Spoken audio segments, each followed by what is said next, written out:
Fellow citizens, a month ago I announced my interest in the candidacy for the 2023 presidential elections under the ADC platform.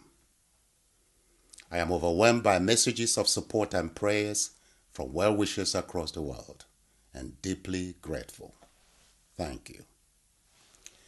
As a statesman and nation builder, I promised openness and honesty in all dealings with fellow citizens. In that tradition, today, I announce my decision to suspend my interest in the 2023 presidential race. Recent political developments have convinced me that northern cabals have hijacked the democratic and electoral process, such that no southern credible candidate can emerge unless on their terms. Nigeria is the only country where deception, imported, underage, and less productive population decide the fate of the country through flawed balloting. Our democracy is heavily abused. I therefore consider my efforts at 2023 elections a waste of time and resource. ADC has talented, accomplished, and youthful visionaries as presidential aspirants. I wish them well. I remain grateful to the ADC chairman, Chief Ralph Oke Nwosu, for his leadership and vision. Thank you, sir. As a statesman and Pan-Africanist, I love this country and my Igbo heritage dearly. Therefore, I humbly take this opportunity to invite political parties and their 2023 presidential candidates to study the press releases of NINAS. I am persuaded by the strength of the argument recommending that the 2023 elections be suspended and an interim government set up while a new progressive and uniting constitution is drafted, debated, and approved. The NINA's message is clear and simple. From all evidence available, President Buhari and his tribe are complicit in the insecurity currently happening in Nigeria. The 2023 elections will grant them more time in Aso Rock to fully implement their plan under the fraudulent 1999 Constitution. That is, illegally appropriate Nigeria lands and create their Fulani empire. To avoid this happening, Nigerians should insist on changing that constitution before any federal elections can take place. This is the message from NINAS. We need a peaceful, negotiated Nigeria.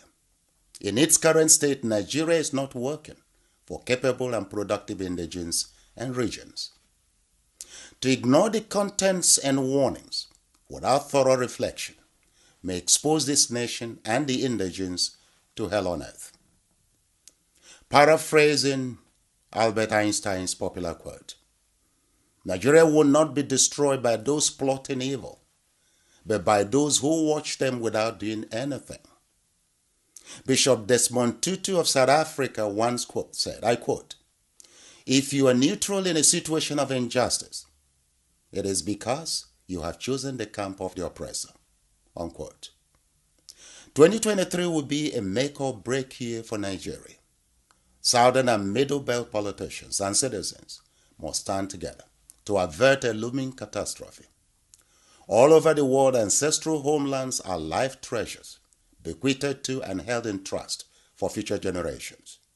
So the energy, courage, and voices of the indigenous peoples of this nation must be galvanized to openly reject second-class citizenship, domination, and ethnic cleansing.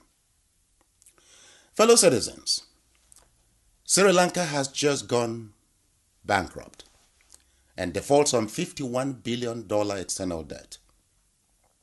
Humanitarian crisis is unfolding with no food, no fuel, no medicine, and no power. How did Sri Lanka get here? Simple. Years of mismanagement, budget and trade deficits, expanded borrowing from China, policy favoring religious sect for loyalty, terror attacks, pandemic, currency devaluation, sharp fall in foreign direct investment, and record inflation. This is Nigeria's situation plain. The U.S. Council on Foreign Relations and Harvard Kennedy School are warning that Nigeria is at a point of no return, showing all signs of a failed state. Our sovereignty has been compromised by the federal government, and imported terrorists have decimated the peace, security, productivity, and economy of several parts of Nigeria. The country is heavily indebted, with over 90% of federal revenues devoted to servicing national debts.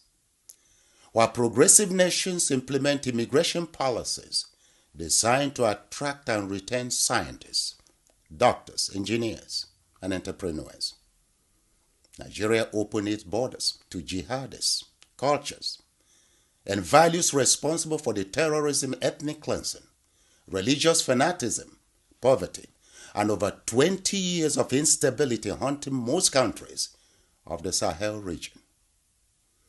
The threshold for Nigeria's citizenship and identification has also been deceptively watered down.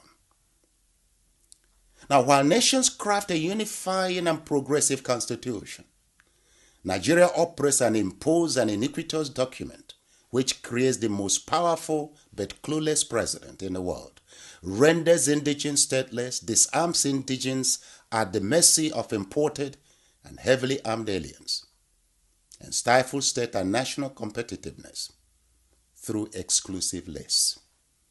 Yet, Nigerians remain silent and act hypnotized.